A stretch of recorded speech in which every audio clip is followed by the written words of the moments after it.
রাম ও নারায়ণ রাম।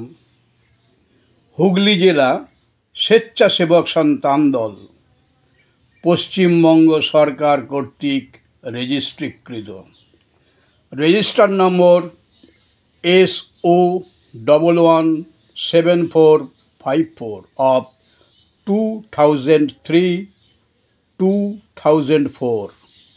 প্রধান কার্যালয় রবীন্দ্রনাথ মণ্ডল, ব্রাহ্মণডাঙ্গা, চণ্ডীতলা, হুগলি। হুগলি জেলা স্বেচ্ছাসেবক সন্তান দলের অন্তর্ভুক্ত সকল সদস্যবৃন্দের উদ্দেশ্যে আগামী ইংরাজি 20শে অক্টোবর 2025, বাংলা 2রা কার্তিক 1432 সোমবার শুভ দীপান্বিতার পুণ্য লগ্নে জন্মসিদ্ধ ঠাকুর শ্রী শ্রী বালক ব্রহ্মচারী মহারাজের শুভ 106তম আবির্ভাব তিথি উপলক্ষে কর্মী দিবস স্মরণে এবং ইংরাজি 10ই নভেম্বর 2025, বাংলা 23শে কার্তিক 1432 সোমবার শ্রী শ্রী ঠাকুরের শুভ 106তম আবির্ভাব দিবস উপলক্ষে নিজ নিজ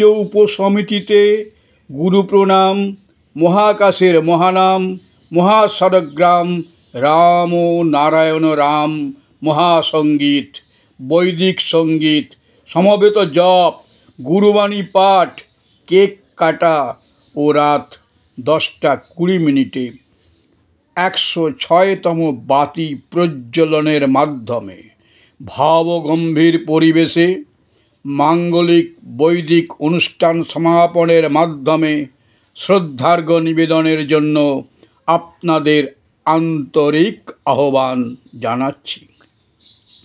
আপনাদের সকলের স্বতঃস্ফূর্ত সহযোগিতায় উপরোক্ত কর্মসূচিগুলি সর্বাঙ্গ সুন্দর ও সার্থক হয়ে উঠুক পরম পিতার শ্রীচরণ যুগলে এই প্রার্থনা জানাই। বিশেষ আবেদন ইউনিভার্স প্রেসিডেন্ট শ্রদ্ধেয় অচল সেন মহাশয় মাননীয় শ্রী হরিদাস ভৌমিক মহাশয়কে বলেছিলেন, আমি চাই ঠাকুরের জন্মোৎসব দিকে দিকে ছড়িয়ে যাক। সুতরাং পশ্চিমবঙ্গের সমস্ত প্রান্তের বিভিন্ন শাখা কমিটি, সমন্বয় কমিটি, জেলা কমিটি, কেন্দ্র কমিটির ভক্ত, শিষ্য, অনুরাগী বৃন্দদের উক্ত 2 দিন শ্রী শ্রী ঠাকুরের শুভ আবির্ভাব উপলক্ষে জন্মোৎসব পালনের মধ্য দিয়ে শ্রদ্ধার্ঘ্য নিবেদনের জন্য ঐকান্তিক আবেদন জানাচ্ছি। সকলকে জানাই পরম পবিত্র বৈদিক সম্ভাষণ রাম ও নারায়ণ রাম। বিনীতা ঐন্দ্রিলা কোলে সভাপতি, কেয়া মণ্ডল সম্পাদক, ঝুমা টুডু যুগ্ম সম্পাদক। রাম ও নারায়ণ রাম, রাম ও নারায়ণ রাম, রাম ও নারায়ণ রাম।